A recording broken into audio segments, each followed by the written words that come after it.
When you hear the word revolution, what comes to mind? Probably heroic moments, right? History-changing events.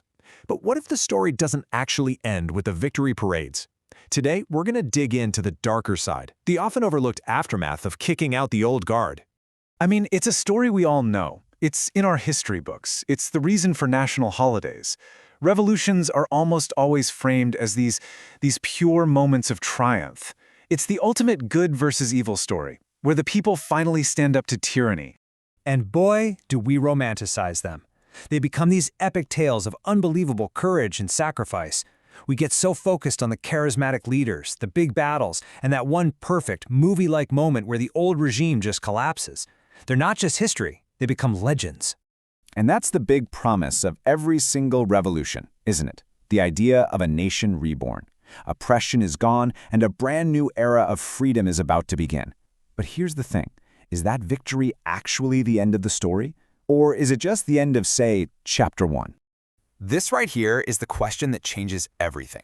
Because after the statues have been torn down and all the victory speeches are done, a much, much messier chapter gets started.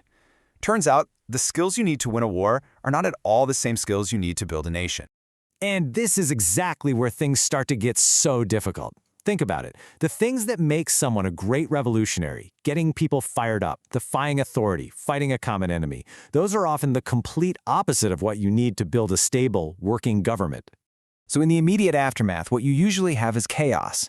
The old ways of doing things are gone, but nothing new has been built to replace them yet. The economy is a mess, and paranoia is through the roof. Everybody who disagrees with you might be a secret enemy, a counter-revolutionary, just hiding in the shadows. And it's out of this chaos that we get this really tragic paradox that plays out in so many revolutions. The story of how the heroes who fought for freedom can slowly, step by step, turn into the very thing they fought against. It's a pattern you see over and over, and it boils down to this one kind of chilling idea. The liberator begins to resemble the oppressor. So, let's break down how that actually happens.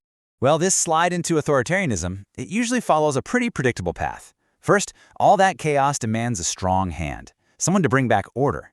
To do that, the new leaders start to centralize power. And pretty soon, any kind of opposition isn't seen as healthy debate anymore. No, it's a direct threat to the revolution itself. So it gets suppressed. And just like that, the cycle starts all over again.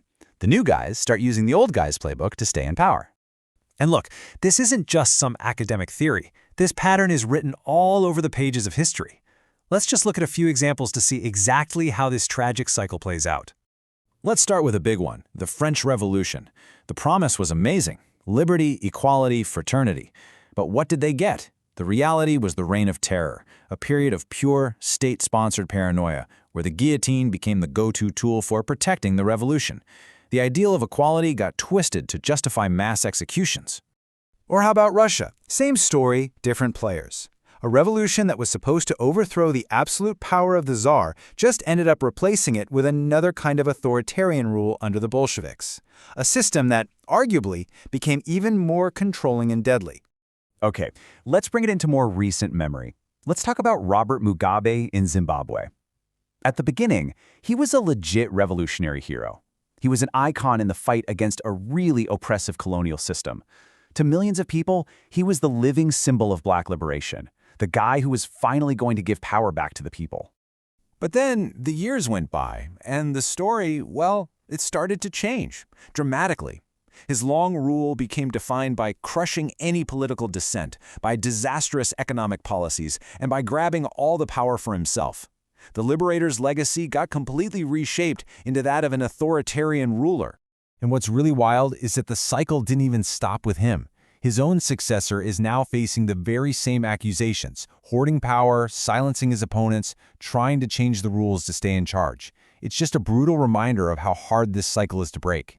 So this makes you wonder, right? By getting rid of one system of concentrated power, does a revolution just create a power vacuum that another strongman is practically destined to fill?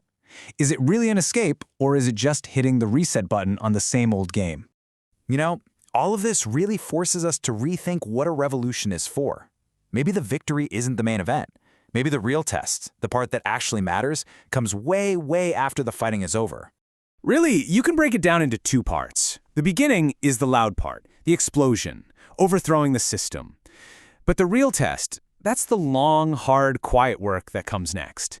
A revolution's legacy isn't really about what it destroys. It's about what it builds and how it decides to govern. Which brings us back to that huge fundamental question. Are revolutions really a path to freedom? Or are they too often just the start of the same old cycle, just with new faces sitting in the same powerful chairs? Because if you look at history, it seems to be telling us a pretty tough story, that the line between a liberator and an oppressor is just terrifyingly thin. It's a tragic cycle where, all too often, yesterday's heroes become tomorrow's villains.